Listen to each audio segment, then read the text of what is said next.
trying to garnish the wages of people who are trying to make ends meet and thrive in an economy where you sold them a BS bill of goods is not only criminal, it's downright, and I hate this because this word is overused, it's diabolical as.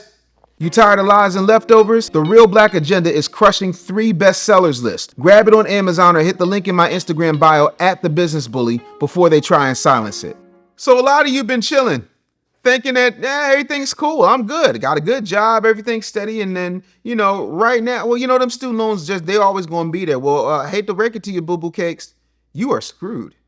Hey, listen, I don't know if you know this or not, but they are starting to, and by they, I mean the government, the Department of Education that y'all just wanted saved so bad, well, they're doing something now. They're coming after your money because most of you, a good 73% of you who graduated from college, or you're not working in the thing that you majored in, so you're stuck and you're doing enough to get by, but not enough to get ahead, or you are getting ahead as long as you ain't got to pay back these predatory student loans that you signed at 18. So let me make sure, in case we're keeping score here, I want to make sure I get this right.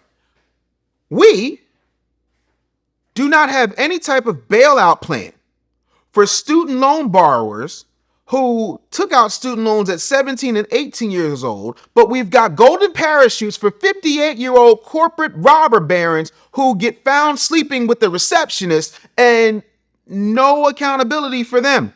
So for those of you who are arguing, because I know there's some conservatives right now who are going to go, but Dave, you took out those loans and you need to be responsible. Mine are paid, but go off. What I need you to do is understand that right now, this is not about accountability.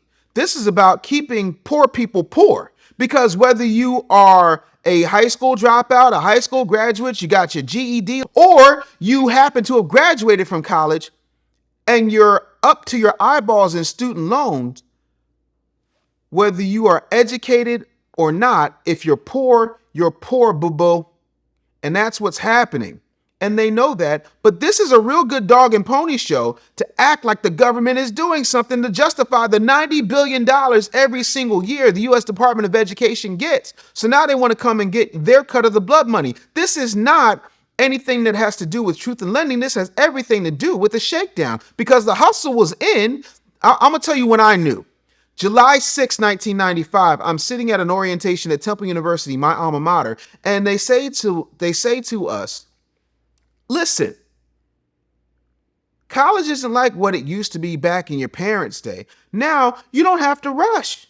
So if you don't get your degree in 4 years, you can be here 6 years. Take all the electives you want. Take all the classes you want. You want to have a more enriched, fulfilling education. And that's why we have loans. But here's what they're not telling you. And this has been going on from my experience, and I could be wrong in this, but we can always fact check in the comments. This has been going on for decades, because the truth of the matter is every time the Department of Education, Fannie Mae and Freddie Mac raise the amount of debt a student can take out, it's conveniently coinciding with the amount of tuition and the rate of tuition that colleges and universities across this yet to be United States raise the tuition to.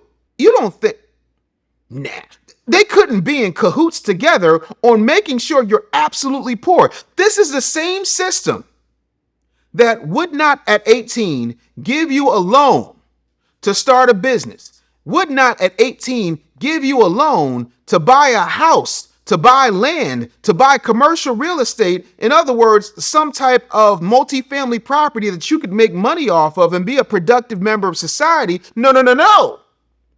But they're going to give a snot-nosed kid who's still pooping yellow $30,000, $50,000, $60,000, $120,000, $300,000 for an education that only 27% of graduated Americans are working in the thing that they majored in. That means 73% are not. And that's not a racket. That's not a hustle. We're not having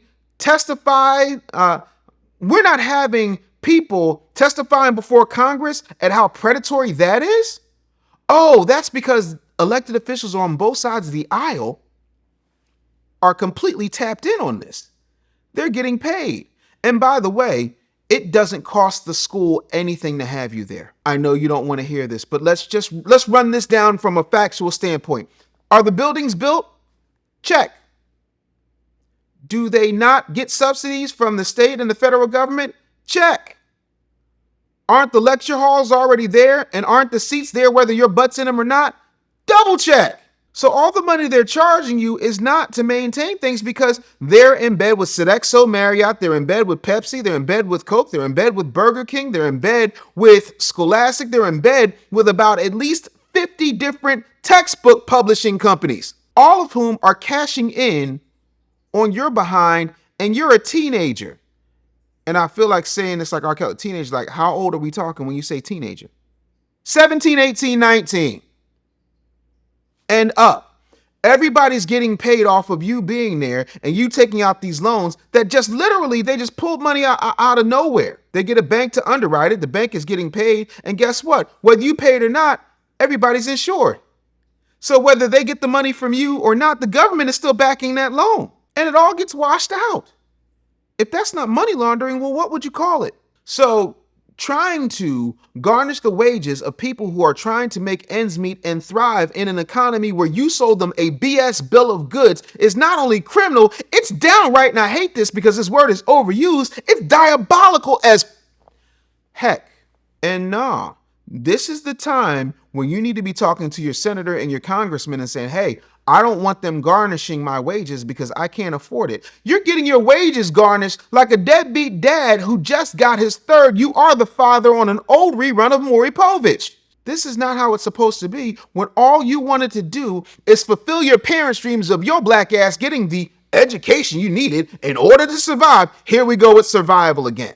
I'm not going to tell you to wake up. I'm not going to tell you to get a clue. I'm not going to tell you that you need to do better because you already know all of those things. So wake up, get a clue, and do better because you should automatically know these things. Again, if you got a question for Ask Dave Anderson, you can email me, dave@businessbullyshow.com, or hit me up on Instagram @TheBusinessBully. Let's keep it moving. Make sure you support I Never Knew TV by giving this thing a comment, rate, and subscribe, and we'll see you next time.